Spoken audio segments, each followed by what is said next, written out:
Welcome to this Road to Zero Midlands Roundtable here in Coventry at the CBS Arena. My name is Kate Armitage, so I'm going to be chairing the discussion today. Great to see so many people here, new faces and old, which is always a good mix. So thank you very much, everybody. Yeah, hi everyone, I'm Chris Dimitri, Assistant Director of Corporate Fleet Transport, and I'm responsible for our accessible community transport team as well.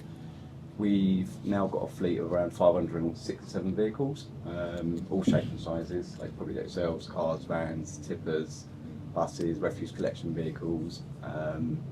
We've managed to transition 150 of them so far, and again, all shapes and sizes. You know, we've gone for the low hanging fruit, but also the big stuff. We've got about a dozen refuse collection vehicles, electric food-based vehicles, tippers, sweepers. So yeah, our goal is to try and electrify all of the fleet before 2030, but our fleet is growing each year as services are insourced, so it's a bit of a challenge. The finances are a bit of a challenge as well. And the governance around procurement is difficult as well. So we're going as quick as we can, but yeah, it's probably the opposite of you guys. My name's Gordon McCormick. I'm the Group Transport Director for Uniserve. I've been with the group now for just coming up 3 years. Prior to Uniserve, I was with Wincanton for 23 years. My role at Uniserve, I look after everything within the group that has a fleet attachment. We currently have just shy of 600 commercial vehicles. Of those, none are electric as yet. We have a plan next year that we are putting electric fleet into our site in Felixstowe, waiting on government grant, which I'm sure we'll touch on shortly. We have lots of other sustainable options within our fleet. We have a LNG fleet that we run out of our site in Chepstow, which is probably one of the highest mileage LNG fleets that out there at the moment. We also run extensively HVO across our fleet for multiple customers, and we're very much along the lines of looking for the right solution for the right scenario. Electric won't work in all areas. Equally, LNG, as an example, doesn't work in all scenarios. So we're very much along the lines of trying to understand what is the right solution for the right scenario. Hello everyone, I'm Jeff Tomlinson from FSCW based in Cardiff. We're actually an international freight forwarder, but we operate presently 41 Class 1 Arctics. We don't have any diesels in the fleet, haven't done since December last year. We've got 10 fully electric trucks. I believe we were the first in the UK to operate Class 1 Arctic fully electric back in March 2022. And the other trucks we have are CNG, 100% biomethane.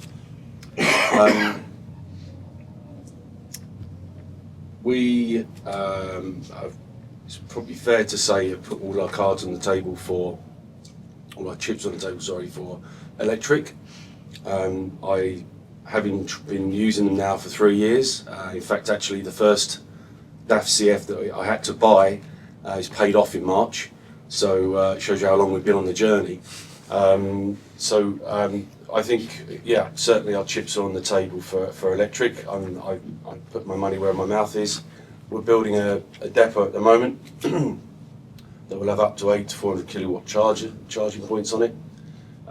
Just like Gordon, we're trying to find out if we're going to get any assistance from the government with the grant scheme, and considering they want it all in and energised by the 31st of March, there's nothing like squeaky bun time. Martin Edgecock, so I'm National Fleet Manager at National Highways Company Limited.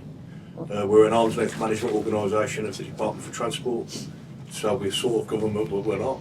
National Highways is responsible for operating and maintaining the strategic road network, as you know, they're doing the motorway, trunk roads, A roads across the country. Have a fleet of around 2,000 vehicles, all operational. That includes 453 winter gritters, all running HVO now.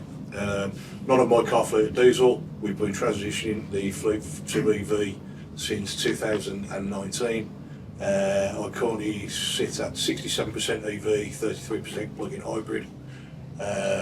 and we're well on target to meet the government Road to Zero targets really. So challenging for us really, given that the way that we operate. If you're up and down the motorway, you'll see our vehicles, black and yellow Battenberg heavy duty 4x4 all-wheel drive vehicles. So we're just looking at how we can move those vehicles into the EV space, and we're doing some really positive work with some OEMs at the moment to make that happen really. It's quite a big year for JLR and electrification. There's investment in the region of 15 billion over the next 5 years, so it's going to be quite a rapid change from what we are now to where we're going to become. So yeah, it's going to be quite a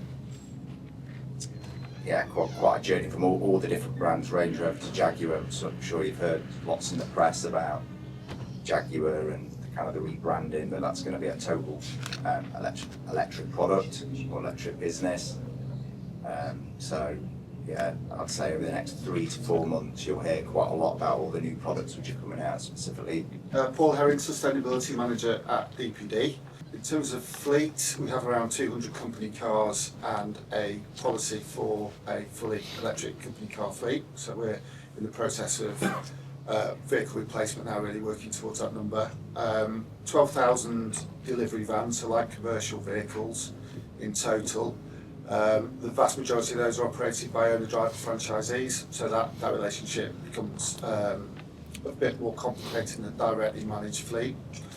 We're at 3,901 electric vehicles in terms of light commercials. The rollout of those has been largely aimed obviously at our carbon footprint, so we've got a validated 2040 net zero target of SBTi, and we've achieved a 47.5% reduction against the 2020 baseline. But obviously we're also looking at air quality, so we operate quite intensively in urban areas. Obviously they're more suited to electric vehicles, so that's where the majority of our vehicles are located, so that we're reducing our impact, shall we say, on urban air quality. In terms of line haul vehicles, that is an owned fleet.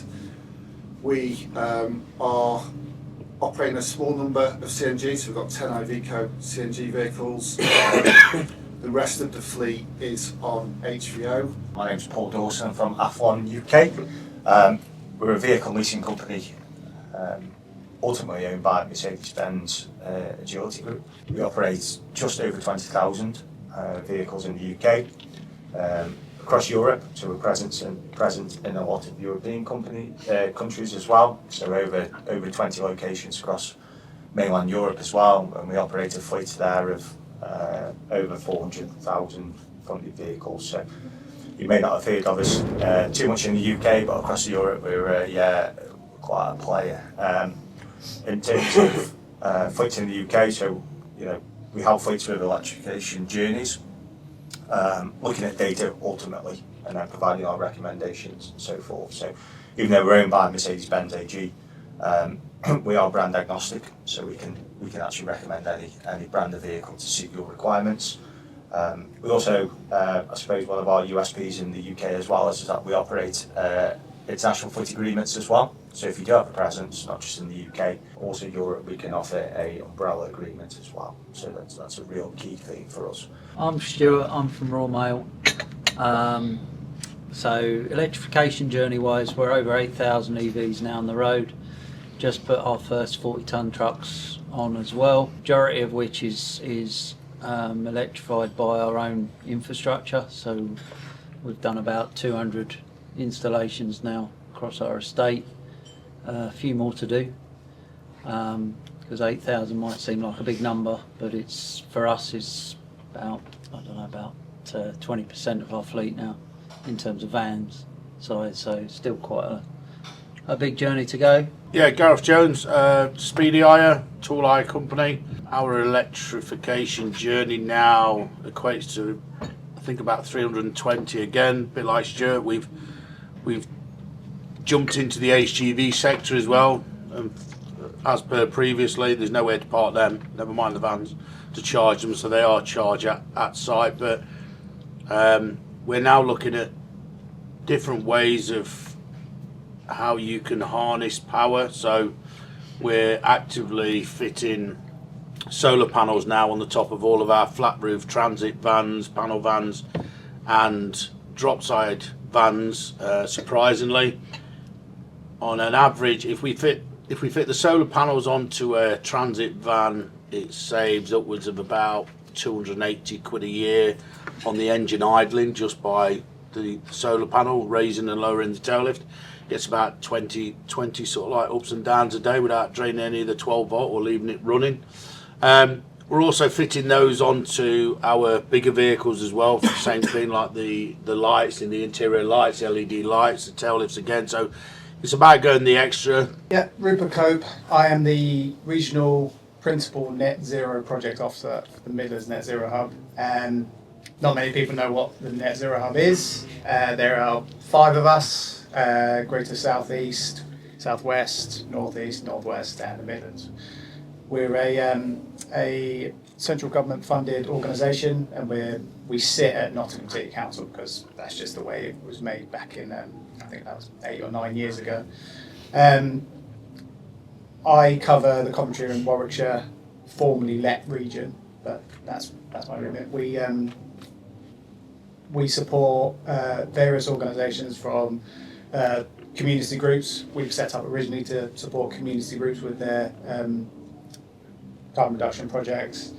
We've since been expanded to support multiple organisations, public and private sector organisations, including police, emergency services, councils. We provide primarily free strategic and technical advice.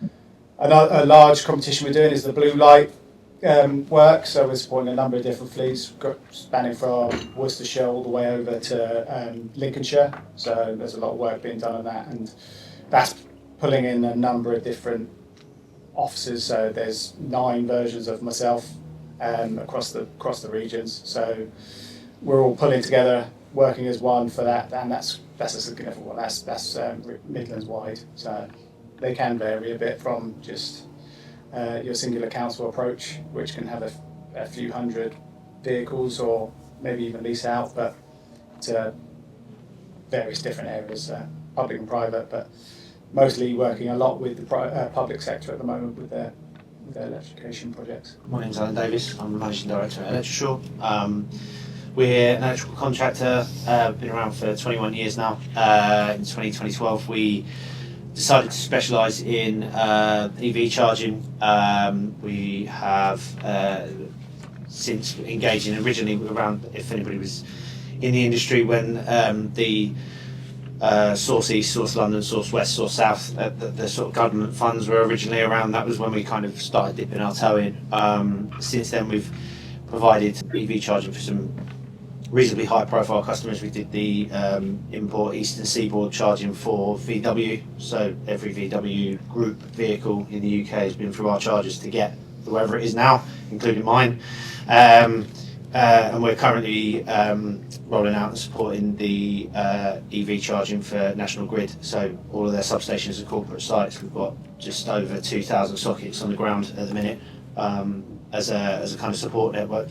Your ICP and IDNO will fast track certain elements. So those who mentioned it earlier, but for those of you that don't understand what that is, so your DNO, so your UK Power Networks, your National Grids, etc., will provide you with your low voltage connection in this country.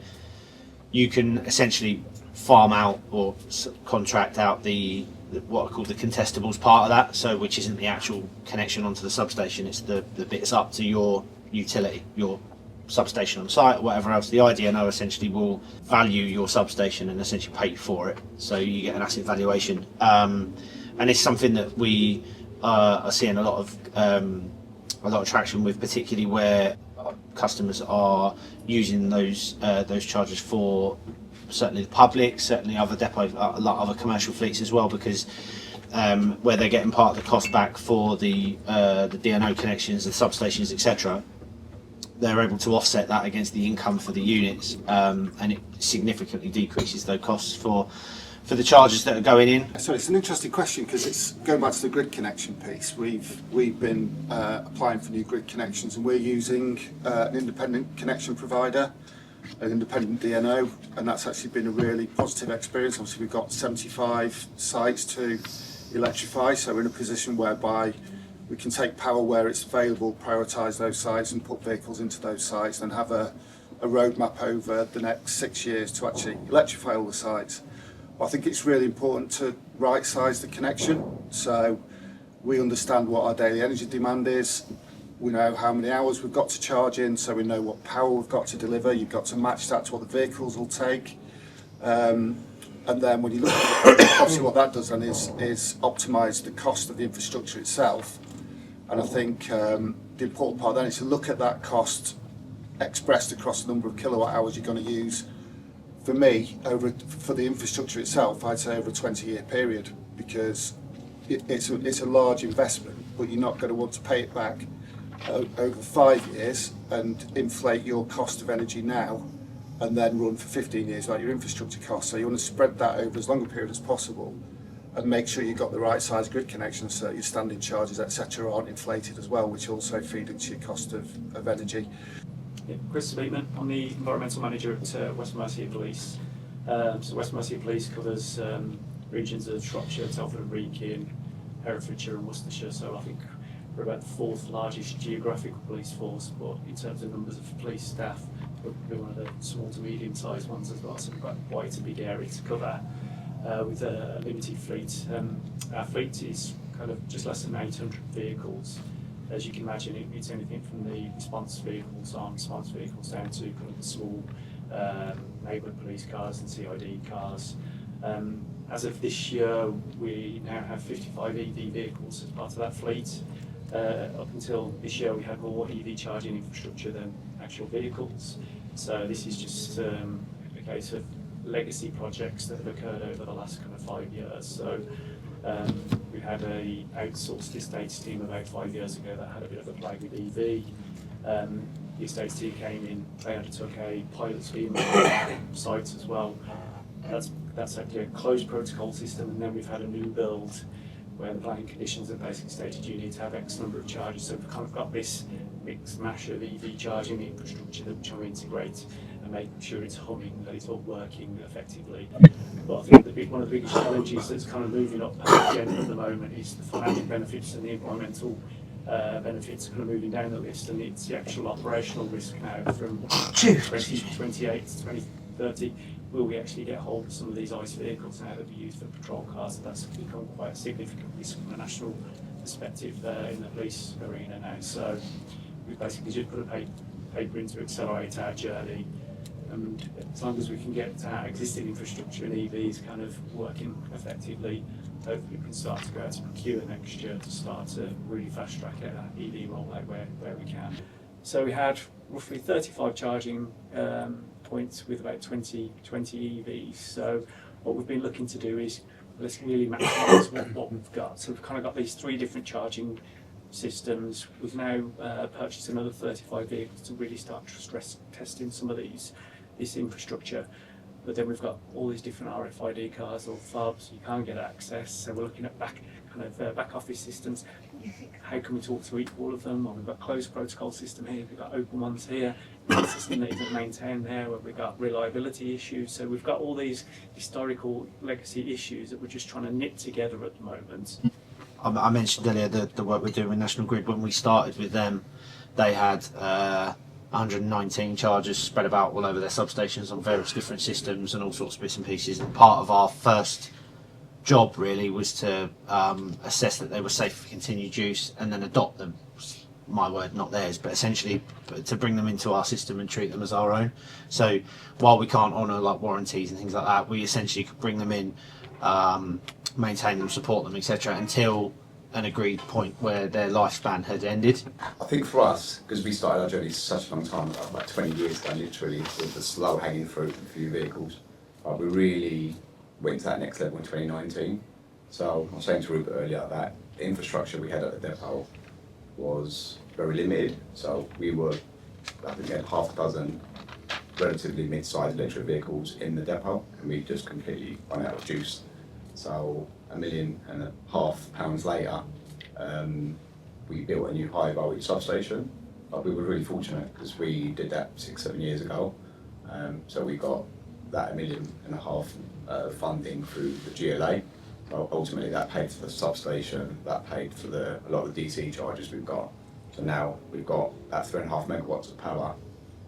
So we were quite fortunate to start early, so I can maybe sympathise for those who haven't quite started, because now it's almost a difficult place to start now because of the cost in particular. We know electric vehicles, we know infrastructure is expensive, but actually what everyone is missing is, especially if you've got a depot with a large amount of vehicles, is that energy piece. So that electricity is your commodity. How do you use that commodity? So for us now, we're trying to future-proof because we're spending lots of money on very expensive vehicles now. I don't want to be left behind in 3 or 4 years' time when, let's say, vehicle to grid becomes a thing. So now we're future-proofing. We've got bi-directional charger in our depot. It's a megawatt charger. We've kept it at 300 kilowatts because we just haven't got anything to charge more than 150 anyway. But yeah, I'm in the process of a procurement process to upcycle, retrofit about 100 vehicles, and these are the big refuse vehicles, and actually they're all going to be vehicles grid enabled. One of the biggest things we're doing now from a property point of view is when we're looking at securing businesses, it's in the middle of nowhere. So we can then almost have the potential to put a substation on should we require one. Yep. For me, it's two things. Yeah, eventually I'll have enough power to power most of the UK driving around in my fleet. So for me, having the ability to V2G and all of that and give back to the grid if I need to, that's one thing. The other thing for me is space. Yeah, every time you put a charger in, if it's an AC for example, it's a metre squared you need in your yard. If you haven't got that, having a mat that you can just drive into in your normal space doesn't change your yard layouts whatsoever. How much was the fund for? It's £30 million, 30 million. and it's a maximum of £1 million per per location. So across the whole of the UK, there's going to be 30 lucky winners. Well, there's likely to be more because the maximum you'll get is £1 million, Right. but the maximum you can get is 75% of your outlay. Right. So ours is, I think the grant that we've applied for is something like 650 grand. So our infrastructure charge is nearly 900. So the grant is 600. I'm with you. Okay. So there's likely to be, last I heard, there were 40 businesses that were through to stage 2. Right. That had completed stage 2 with still some days to go, so likely to be others. What we found has been a lot of cap in the public sector across the Midlands for applying for this grant is not. I mean, you talk about capacity in local authorities. Not every local authority has the capacity to the knowledge and the experience to apply for these types of grants. But also because, like you say, the March 26th, you've got to spend it by then. Just the nature of local authorities, just trying to be able to go through the application to be allowed to spend the money is a huge challenge, isn't it? I mean, you've got so much red tape to go through in a local authority to try and spend, and then you've got the instant, like you've got to spend it before 2020 the end of the tax year. It's just like, it terrifies local authorities to the point where they just say, well, it's not worth bringing in the experts or spending money on consultants to help with the bids. In our perspective, like where we've spoken to a number of customers that are going through this kind of process, and they're saying, we think we're going to have this much money to spend, what can we get for that much money? It's almost a self-defeating process because essentially you're limiting the amount of competition and the time that you have to run a fair procurement, like particularly in sort of public sector where you can run a fair and proper procurement. Yeah, essentially you just have to get a cost together and submit your bill based on what you think you're going to spend, and it looked like a good initiative earlier this year when they launched it, but the timescales always look tight. My perspective, if I may, Yeah. I bought the land January 24, 3 acres. We had to go through all the planning. That's another point I think to talk about, issues with that. And then we'd already started to go down a pathway with Zenobi that we were going to do this journey. And then there was the release of the grant came out. We all sat there and went, well, thank God we're already on the path. thank God we've already ordered chargers, because I don't know, I'm not a charging manufacturer, but I'm assuming that if I find out on Monday that I've got this grant and I phone them and say, oh, I've got the grant, can I have 8 chargers please? They're going to say, yeah, May, June, We've got to build July them. next year. So we've ordered some because we were doing it, and that's probably the only way that we're going to be able to finalise this with the assistance of the grant. But I said, we sat there at the beginning and went, I don't think this is going to be achievable for people. So I'm James Dale, I'm Senior Partner Account Manager at GSM. So just a bit about GSM really. So we're the number one telematics supplier globally, with around 5.7 million, I think, devices connected across the globe. A number of those to EVs. We are again the number one in terms of providing EV data from vehicles to fleets like yourselves, to help you understand how far you can go with those vehicles. Can they do the job that you need? Are they being charged at the right times? Are they being utilised correctly? Because obviously the journey from EV, you can get them, you can fit all the charges that you want, but then you still have to manage that, because they do behave completely different to ICE vehicles. They do need a bit of management. Having that insight through platforms like GeoTab or something similar allows fleet managers and fleets to understand what's going on with them, rather than being reliant on feedback from drivers, and you can start to understand how to utilise the data a bit more, and then utilise those vehicles to make sure they can fit the jobs that you need them to do effectively. Yeah, I'm Eugene. I'm the lead solution engineer. Came from Germany, so I'm probably the only one non-native speaker here. So I will assist here in case there are any technical questions. So I will maybe have a chance to present one of our solutions, the VSA, the electric vehicle suitability assessment. I can guide you how we basically electrify fleets with examples, with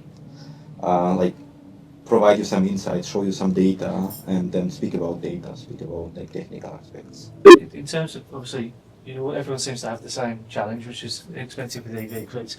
How do you utilise, I guess, the data that you have from your vehicles to understand, okay, well, what are the hot spots, where are the locations that the vehicles might sit outside frequently, outside of your depots, to maybe identify areas that you could install charge points at, or have shared locations where Software. It's a good question. Yeah. Software.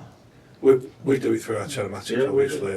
We're slightly different because we've got a patrol strategy for our fleet, obviously. So because we support UK PLC, we keep the network running. You might think that, but we do keep the network running.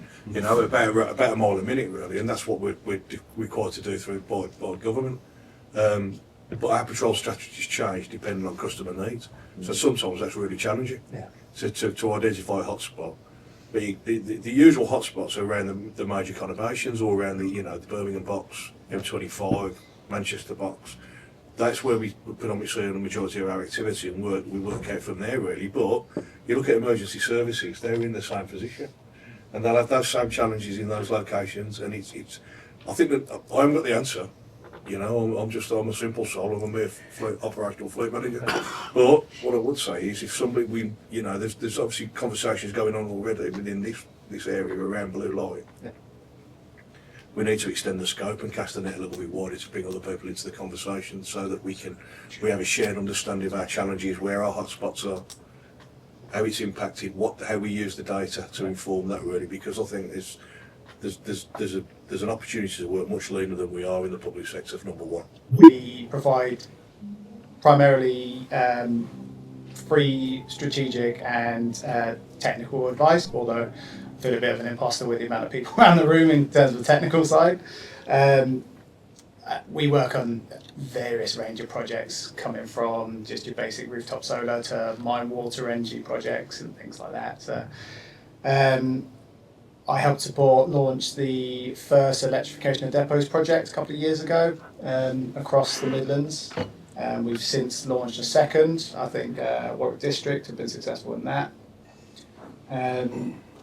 From a local capacity support in numbers, we have currently 76 live projects. Again, they vary from multiple things, including electrification of depots projects. 52 completed. We've secured £20 million worth of private investment. Of our projects, 20 of them have been EV infrastructure projects. We have 3 hydrogen fuel projects currently underway, and we've saved estimated 2 million CO2 equivalent tonnes of nitrogen through our projects. Not all of them EV projects, but across the board, that's how we save. So, yeah, very, very pleased to be here and give a regional perspective. EVs, everyone's always had that issue with like battery degradation and what, you know, when you buy the second-hand EV, what does that look like? What's your what's your assurance? Because you're always buying something that's unknown. If you're buying, you know, something that's got 100,000 miles, it's a diesel, you know that in 30, 40,000 miles you have to get rid of it anyway. But with an EV, you still don't know what that unknown is. How have they been charging? Have they just been fast charging the whole time? Have they been, you know, AC charging? You're buying something you don't know. So without, like you say, the battery certificate, you are in that unknown. And I think that's, you know, you look at people like Bosch and people like that now that can look at the data that they get from telematics providers to then look at maybe the battery degradation and give you, you know, what is your capacity now? What's the average miles that you get out of it moving forward? To help them provide like leasing providers or to you know, customers to say, okay, well you're at 95% now after 3 years.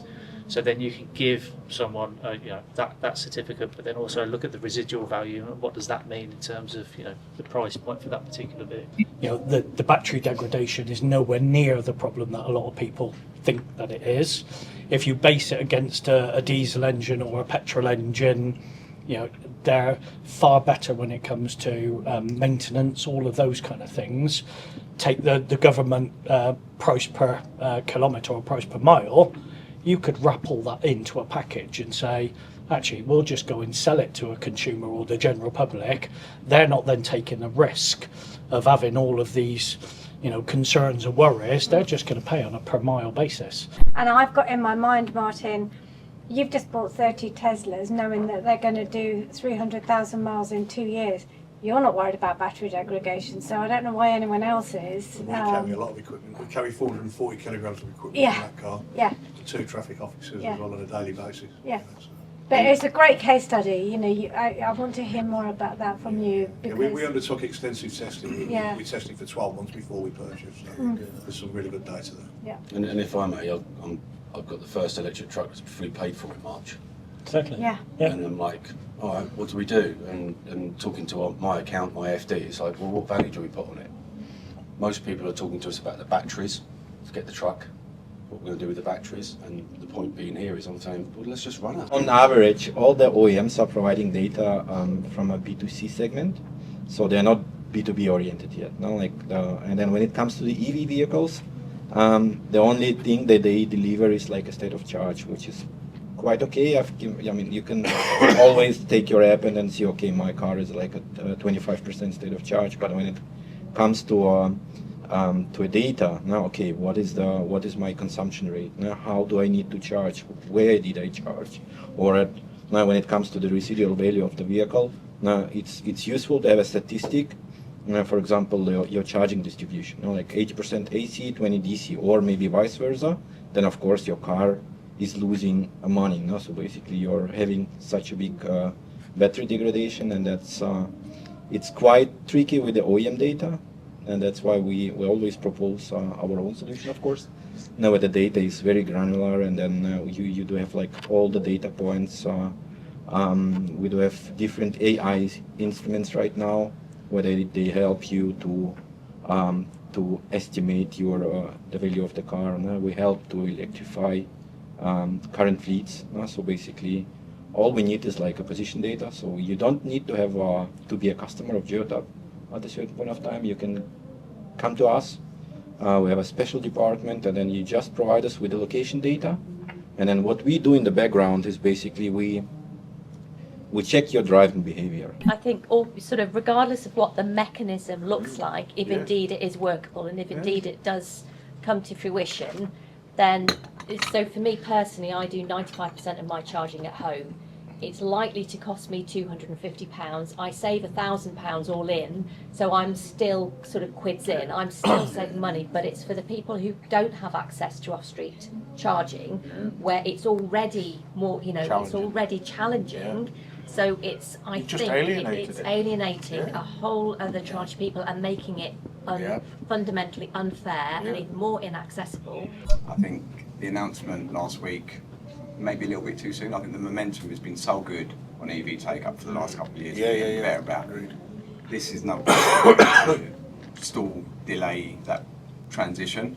But like I said, we knew it was coming. The only other positive, I suppose, is they are looking to see if they can change that 20% VAT. And there's a discussion, hopefully, around that soon.